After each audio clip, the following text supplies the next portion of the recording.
Hi,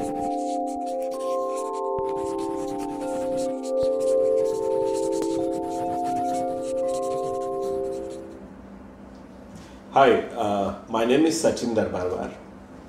As we all know, we are entering into the summer of this year, 2021. And around me, I have already started seeing people talking about water, how difficult it is going to be this summer. Already the mercury is so high, we already started feeling the pinch of the heat.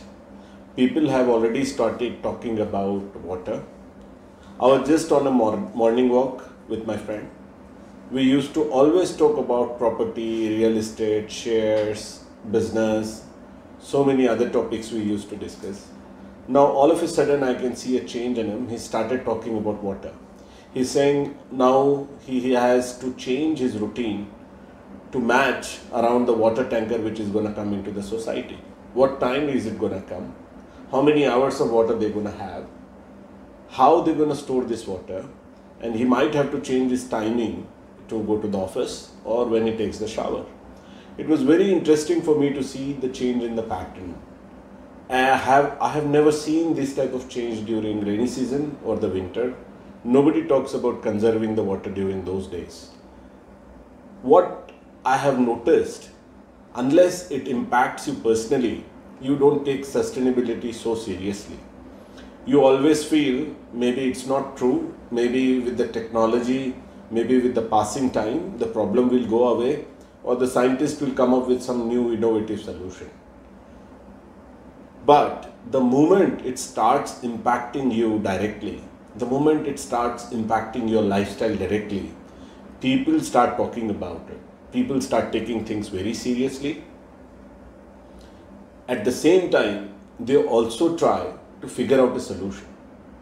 In my own society, they were never being serious about rain harvest pit. But in the summertime, everybody is talking about rain harvest pit. They get the rain harvest pit cleaned, they make sure it is ready, they make sure if there are other units who don't have rain harvest pit, they go and convince them, they explain them the benefit of it. And more awareness starts coming up into this space. This is a phenomenon I have seen very same every year, which is good. But at the same time, when I go out of the city, when I start interacting with the farmers, when I start talking to the people who are into agriculture, they don't talk about water conservation so much. Whereas water is so important for them. Without water, they cannot grow anything. But they don't talk about conserving water.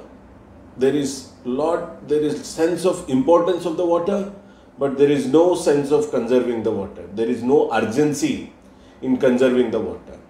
I was very surprised, and then I went to a farmer. I was just interacting with him and I was just explaining him, look, to grow a 1 kg rice, you need approximately 3000 liters of water. He was shocked. He was saying, what are you talking about? It's not possible. Then I had to go into detail, explain him, and then he was very surprised. He understood how much water we are using to produce 1 kg of rice. At the same time, there is nobody in the villages or in the agriculture space who talk about saving the water. Why is that? Is it because they have plenty of water? Or is it there is not much of awareness? Or is it there is not much of push to educate the farmers about saving the water? Is it viable to save the water without compromising the yield? Is it viable to save the water and not compromise on the safety of the food? There are so many things which a farmer could have done to save the water, which in turn helps the cities because the groundwater table is retained and it is maintained well. Every year during summertime, we come to know that some city is going to run out of the water. The complete cities will not have water. That's a very scary thought. But at the same time, we don't get to hear that certain area of land will not have water for agriculture. There are not so much of discussion in that space where people say oh look, for next 3 years there will not be any kind of agriculture around the surroundings. So it's a very interesting way why for urban population water is so important during summertime, where they want to save every drop of water. They come up with so many campaigns, they come up with so many good ideas. A lot of times I have seen on social media where people post that during summer I don't wash my car, people post that I cut down on my shower time, but at the same time we don't see the same rigor in agri-tech space where people are talking about conserving water. That's something which is critical moving forward. Similarly, few years ago, when I was with my wife in one of the supermarkets, my wife is very conscious about what she eats.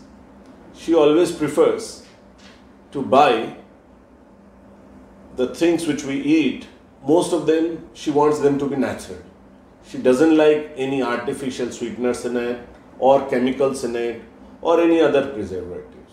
She always picks up the ones by reading the label, by looking at the batch date, expiry date, best before date, what are the ingredients in it, are they good, are they natural, is it safe.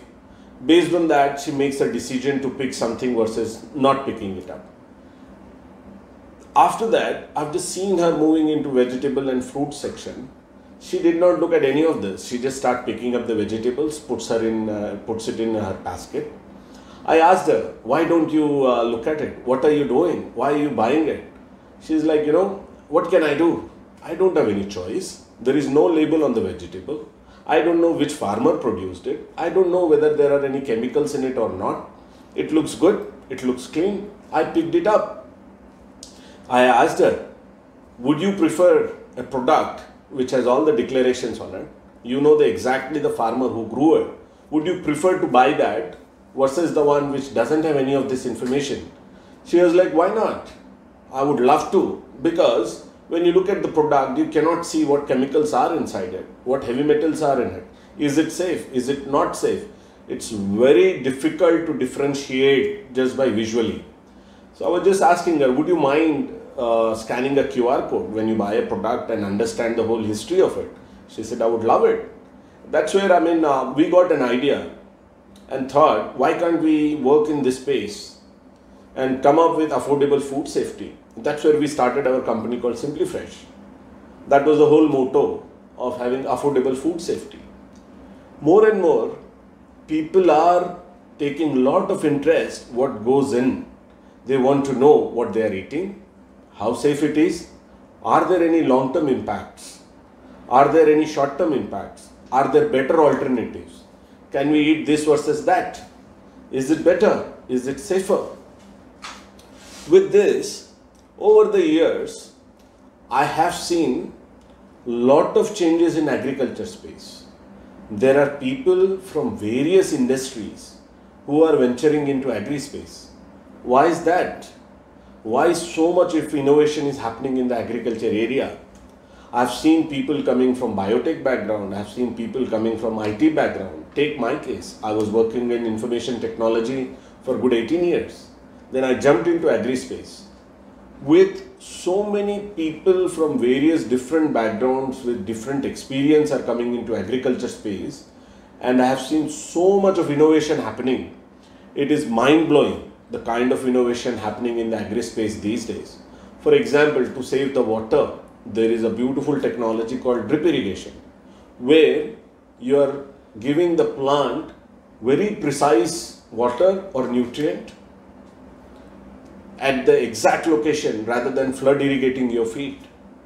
Hydroponics, where every drop of water is recirculated. You send the water to the plants with nutrients, plant takes up the food what it needs, the remaining water comes back, then the system looks at it, it knows which element plant has eaten, it adds up those elements, goes back to the plants, which in turn makes it a lot more sustainable. You are able to grow 10 times more vegetables or produce compared to the field grown with the same amount of water, which makes it a lot more sustainable. At the same time, it is so much safer because the plant is strong. A stronger plant can fight with the pest. It has a better survival chance. Your yields are better, which in turns doesn't put too much pressure on the water and too much pressure on the nature. The innovation, what I was talking about, is happening in every part of agriculture. For example, there are so many seed companies which are coming up with varieties which have resistance to the disease, like vaccination. We are going through this pandemic of COVID. Within a year, companies have released vaccine. Previously, it would have taken 5 to 8 years. But within a year, they have released this vaccine and people are taking it and we are getting immune to this virus. Similarly, in the agri space, there are companies who are working on certain varieties of the plants who have resistance to the disease, which in turn increases the yield, makes the produce food safety, and also helps the farmer economically because he doesn't have to use pesticides, he doesn't have to use too much of chemicals, which in turn is a lot more sustainable for us. AI, machine learning, IoTs, big data, these are all unheard in agri space. But if you look at the trend for last 4 or 5 years, all of these technologies are being used and implemented in agri space. This is a big shift what is happening in agri space. Machine learning is being used to predict climatic patterns. Machine learning is used to control the climatic conditions inside the greenhouse. AI is being used to predict, come up with the models. IoT, there are so many sensors, close to 5,000-6,000 sensors we use at our farm, where we triangulate the data, where we collect the data, it goes into the big data, the data patterns come out. Based on that, we predict the next 5 minutes. What is the best utilization of resource? What is the best climatic conditions we can give to our plants in the afternoon, in the summer time? How can we make sure our fogging machines are run well? How can we make sure everything is connected through wirelessly? How can we make sure all the data comes into one platform, we generate insights?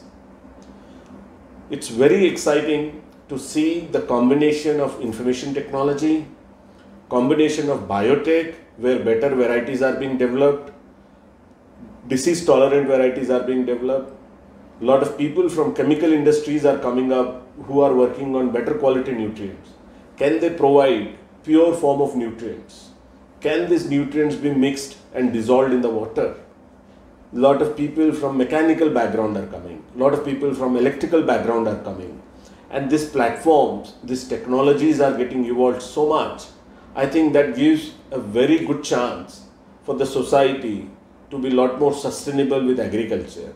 At the same time, every consumer will get a lot more safer food to eat. I feel in future, people will not be talking about low-tech, high-tech. I think people will be mostly talking about right-tech. What is the right technology for my region? What is the right technology for this crop? What is the right technology to be used in India? Or what is the right technology to be used in the North Pole? So I think people will be developing so many technologies. It will not be debate about high-tech, low-tech. It will be more debate about, is this the right tech to use? I see a future where farms could be autonomous. Can farms be autonomous with so much of technology, with so much of innovation happening in this space? Can we have future farms which are fully autonomous, which are sustainable, which are producing very safe produce year after year?